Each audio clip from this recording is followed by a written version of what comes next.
নমস্কার বন্ধুরা, বৃষ্টি রান্নাঘরে আজকে একটা একদম মুখরোচক খাবার নিয়ে আপনাদের কাছে হাজির হলাম। কাছে দূরে যে যেখান থেকে আমার এই ভিডিওটি দেখছেন, আশা করি সবাই ভালো আছেন, সুস্থ আছেন। যাদের একটু অন্যরকম রেসিপি খেতে ভালো লাগে, যাদের একটুখানি মনে হয় যে চাউমিনটাকে একটু অন্যভাবে তৈরি করি, তাদের জন্য কিন্তু আজকের এই রেসিপিটা আমি নিয়ে আসলাম। তার জন্য সবার প্রথমে আমি কি করছি, সুজি নিয়ে নিলাম। যতটা পরিমাণে সুজি নেব ততটা পরিমাণেই টক দই এখানে ব্যবহার করব। টক দই দিয়ে সুজিটাকে ভালো করে মাখিয়ে নিয়ে একটুখানি এরকম ভাবে রেখে দিতে হবে। খুব সুন্দর এই যে আজকে রেসিপিটা করে দেখাবো, যেমন খেতে সুস্বাদু, তার মধ্যে যাদের ধরুন কিছু খেতে ভালো লাগছে না, মুখে অরুচি রয়েছে, তারা কিন্তু এইভাবে খাবারগুলোকে খেতে পারেন। এগুলো কি করে, একটু ঘুরিয়ে ফিরিয়ে খেলে মুখেও একটা রুচি নিয়ে আসে, পেটটাও ভরে। তো তাদের জন্যই কিন্তু আজকের এই রেসিপিটা আমি করে দেখাচ্ছি। ফুটন্ত গরম জলের মধ্যে একটুখানি নুন দিয়ে দিলাম, একটুখানি চাউমিন আমি এখানে দিয়ে দিলাম। এবারে চাউমিনটাকে একটুখানি সেদ্ধ করে নিতে হবে। আপনারা যারা রাতের খাবারে খাবার খুঁজে পাচ্ছেন না, তাদের জন্য কিন্তু আজকে একটা ইউনিক রেসিপি নিয়ে আপনাদের কাছে হাজির হলাম। এই যে রেসিপিটা তৈরি করব, এটা এতটাই সুস্বাদু, বাচ্চা থেকে বড় সবারই কিন্তু খেতে ইচ্ছে করবে। তার জন্য আমি এর মধ্যে যে সুজিটাকে আমি টক দই দিয়ে রেখে দিয়েছিলাম, তার মধ্যে একটুখানি সেদ্ধ করা আলু দিলাম, একটুখানি কাঁচা লঙ্কা দিলাম, একটুখানি আমচুর পাউডার দিলাম। এইভাবে এটাকে ভালো করে মাখলাম। মেখে ঠিক এইরকম মন্ডটা তৈরি হবে। তো বুঝে বুঝে, যেহেতু আমচুর পাউডার রয়েছে, টক দই রয়েছে, যদি নুন দিতে হয় দেবেন, না হলে দরকার পড়বে না। কিছুক্ষণ রেখে দিয়েছিলাম। এবার এখান থেকে আমি ছোট্ট ছোট্ট বল আকারে তৈরি করব। যতটা পারবো ছোট তৈরি করব। যত ছোট তৈরি করবেন ততই খেতে মজা লাগবে। তো এরকম ছোট্ট ছোট্ট বল আমি দেখুন এর থেকে বার করে নিচ্ছি। এইরকম সাইজের আমি তৈরি করে নিচ্ছি।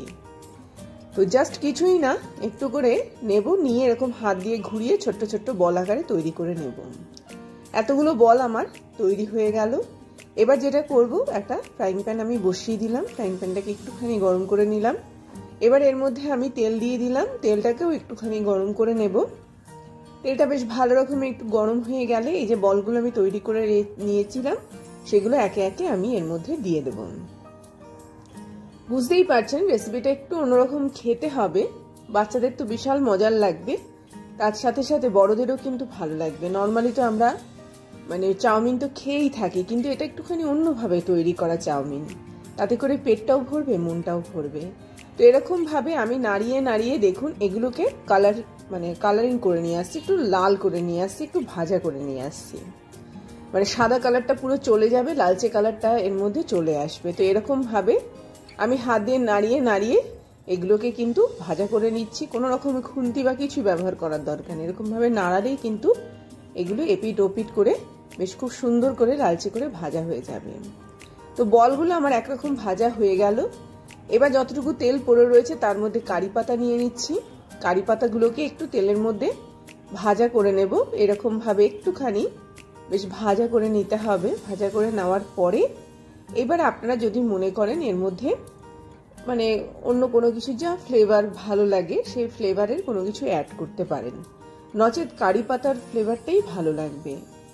আপনারা এর মধ্যে সর্ষে দিয়ে দিতে পারেন, সেটাও ভালো লাগে খেতে। তবে আমি আজকে যেটা করব, সেটার মধ্যে একটু কারি পাতার রসুনের গন্ধটা নিয়ে আসবো। কারি পাতার পরে আমি এর মধ্যে রসুন আর একটুখানি কাঁচা লঙ্কাকে কুচো করে কেটে অ্যাড করলাম। ভালো করে এরকম ভাবে নাড়াচাড়া করে নিয়ে একটুখানি ভাজা করে নিচ্ছি। তো এরকম ভাবে কিন্তু রসুন, কাঁচা লঙ্কা, কারি পাতাটাকে ভালো করে ভাজা করে নিতে হবে। যখন এটা ভাজা ভাজা মতো হয়ে গেল, দেখুন এইরকম ভাবে ভাজা হয়ে গেল, খুব সুন্দর একটা এর থেকে গন্ধ বেরাবে। এবং তারপরে আমরা এর মধ্যে চাউমিনটাকে অ্যাড করতে পারি। এর আগে একটুখানি এর মধ্যে আমি পেঁয়াজ কুচি দিয়ে দিলাম, যেটা খুব ভালো লাগবে। একটু লালচে করে ভাজা করে নিলে পরে এর সাথে খেতে খুব ভালো লাগে। যেহেতু রসুন অ্যাড করেছি, তার সঙ্গে একটুখানি পেঁয়াজও আমি এর মধ্যে দিয়ে দিলাম। কোনো রকম আলাদা করে সবজি আমি এখানে অ্যাড করিনি। আপনাদের যদি মনে হয় আপনারা বিভিন্ন ধরনের সবজি দিয়েও এটা তৈরি করতে পারেন। তবে যেহেতু আমি এটা একটু অন্যভাবে তৈরি করছি, এর মধ্যে কিন্তু আমি সুজির বল আর তার সাথে সাথে চাউমিনটাকেই মেশাতে চাইছি। গন্ধটা থাকবে কারি পাতা আর রসুনের, আর ঝাল দেব এখানে আমি কাঁচা লঙ্কার। তো বুঝতেই পারছেন সম্পূর্ণ অন্যরকম রান্না, খেতেও সুস্বাদু, পেটটাও ভরবে, তার সাথে সাথে মনটাও ভরে যাবে।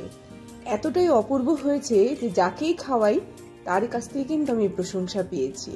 তো অবশ্যই প্রতিদিনকার লাইফে একটু ঘুরিয়ে ফিরিয়ে যদি খাবার চান তো এই খাবারটা নিতে পারেন। এবার এর মধ্যে আমি সস অ্যাড করছি। আমি সয়া সস দিয়ে দিলাম, একটু চিলি সস দিয়ে দিচ্ছি, একটুখানি টমেটো সস এর মধ্যে অ্যাড করব। তার কারণ হচ্ছে এই যে বলগুলো আমি তৈরি করেছি সুজির, সেই বলগুলোর মধ্যে যাতে, এটা তো একটা সুজি আর টক দইয়ের বল, তার মধ্যে যাতে খুব ভালো করে এগুলো মেখে গিয়ে একটা টেস্ট নিয়ে আসতে পারে, সেই জন্যই কিন্তু আমি এখানে খুব সুন্দরভাবে এই সুজির বলগুলোকে অ্যাড করেছি। ভালো করে নাড়াচাড়া করলাম, নাড়াচাড়া করে রেডি করে নিলাম একদম খুব সুন্দর সুজির এই বলগুলো। খুব ভালো করে কন্টিনিউয়াসলি আমি এগুলোকে নাড়বো এবং ভাজা ভাজা মতো করে নিয়ে আসবো।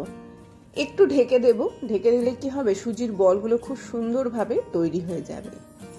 এইবার এইটাকে খুব ভালো করে নাড়াচাড়া করে নিয়ে তারপরে আমি এর মধ্যে আগে থেকে সেদ্ধ করে রাখা চাউমিন অ্যাড করব।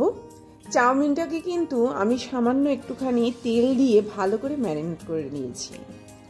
এটাকে আমি খুব বেশি ড্রাই করব না, সেই জন্য সামান্য একটুখানি টক দই অ্যাড করলাম, যাতে এটা খুব বেশি ড্রাই না হয়। ড্রাই হলে এটা খেতে খুব একটা ভালো লাগে না, এটা স্লাইট একটুখানি ভেজা থাকবে, তাহলে বেশি ভালো লাগে খেতে। সেদ্ধ করা চাউমিনটা দিয়ে দিয়েছিলাম, যেটা বলছিলাম এর মধ্যে আমি একটুখানি তেল দিয়ে তারপরে রেখে দিয়েছিলাম, যাতে করে একটা আরেকটার সাথে লেগে না যায়। এবার দেখুন তো অন্যরকম চাউমিন করে খেলে কতটা সুস্বাদু লাগে, একদম অন্য ধাঁচের তৈরি, খেতে হয়েছে চমৎকার। অবশ্যই বাড়িতে তৈরি করবেন, অবশ্যই বাড়িতে এটা করে কেমন হয়েছে জানাবেন। যদি ভালো হয়ে থাকে তাহলে অবশ্যই চ্যানেলটিকে সাবস্ক্রাইব করবেন, আর এই ভিডিওগুলোকে লাইক করবেন, শেয়ার করবেন, নোটিফিকেশন পাওয়ার জন্য বেল আইকনকে প্রেস করবেন। এই ভিডিওগুলো যত পারবেন তত বেশি শেয়ার করবেন, তাহলে কি হবে, নতুন নতুন ভিডিও অনেক বেশি বেশি মানুষের কাছে পৌঁছে যেতে পারবে। তো আমার কিন্তু রান্নাটা একদম সবার শেষ পর্যায়ে চলে এসছে। আমি একটুখানি ভাজা ভাজা মতো করে নিলাম, করে নিয়ে এইবার আমি পরিবেশন করব। একটা প্লেট নিয়ে নিলাম, তার মধ্যে চাউমিনগুলোকে এইভাবে ঢেকে নিলাম। এটা কিন্তু খুব বেশি একদম শুকনো হবে না, একটুখানি তেলা তেলা, একটুখানি হালকা গ্রেভি টাইপের হবে, মানে নরম নরম হবে, যাতে করে এটা খেতে বেশি সুস্বাদু লাগে। তার কারণ হচ্ছে সুজির বল কিন্তু একটু ড্রাই হয়, সেই জন্য চাউমিনটাকে কিন্তু আমি খুব বেশি শুকনো শুকনো রাখিনি। তো এইভাবেই কিন্তু আপনারা অসাধারণ এই রেসিপিটা বাড়িতে অনায়াসেই তৈরি করতে পারেন, যেটা খেতেও চমৎকার এবং পেটটাকেও ভরিয়ে দেবেন। সকালে ছুটির দিনে যদি অন্যরকম কিছু খাবার খোঁজেন তাহলে এই খাবারটা অবশ্যই, দুটো মানে একটা ডিমকে মাঝখান দিয়ে অর্ধেক করে দুটো টুকরো করে নিলাম। সুজির বলটাকেও দেখিয়ে দিচ্ছি, একদম নরম তুপতুপে, তার কারণ রয়েছে ভেতরে রয়েছে টক দই, আর বাইরেও আমি এই জিনিসটাকে খুব বেশি ড্রাই করিনি। তো এইভাবেই কিন্তু আপনারা এই জিনিসটা তৈরি করবেন এবং খাবেন, খুব সুন্দর খেতে। একটা মানুষের তো পেট অনায়াসে একদম ভরে যাবে। তো অবশ্যই বাড়িতে আজ হলেও এই চাউমিনটা তৈরি করা শুরু করে দিন, তাহলে দেখবেন পেটটাও ভরবে, মনটাও ভরবে। এই বলে আসলাম, সবাই ভালো থাকবেন।